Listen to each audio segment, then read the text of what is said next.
ترمذی شریف کی حدیث ہے، نبی کریم صلی اللہ علیہ وآلہ وسلم کے ایک صحابی حضرت ابی بن کعب رضی اللہ تعالی عنہ فرماتے ہیں کہ نبی کریم علیہ الصلوۃ والسلام کی بارگاہ میں نے عرض کیا کہ یا رسول اللہ، میں آپ پہ درود پاک بڑی کثرت سے پڑھتا ہوں، تو میں اپنے اوقات کا کتنا حصہ درود کے لیے مختص کر لوں؟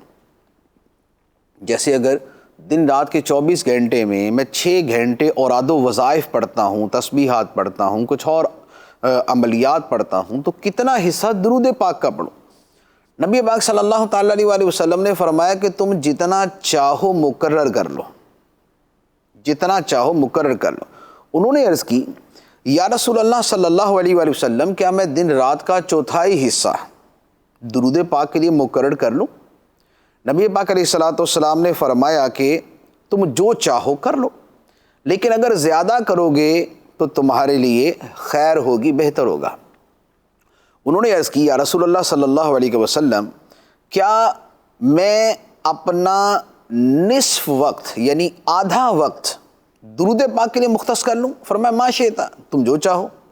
فإن زدت فهو خیر لک، اگر بڑھا لو گے تو تمہارے لیے خیر ہوگا۔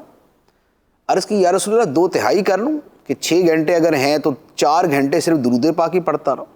نبی پاک علیہ السلام نے فرمایا ما شئت، جو تم چاہو۔ فإن زدت فهو خیر لک، اگر زیادہ کرو گے تو تمہارے لیے خیر ہوگی۔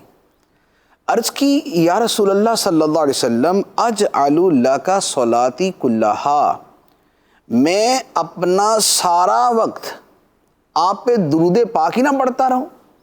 نبی پاک علیہ الصلوۃ والسلام نے فرمایا کہ اگر تم یہ کرو گے اذن تکفا ہمک ویغفر لک ذنبک، فرمایا اگر ایسا کرو گے کہ ہر وقت درود ہی پڑھتے رہو گے تو اللہ تعالیٰ تمہارے سارے غم دور کر دے گا اور تمہیں ہر معاملے کے اندر کافی ہو جائے گا۔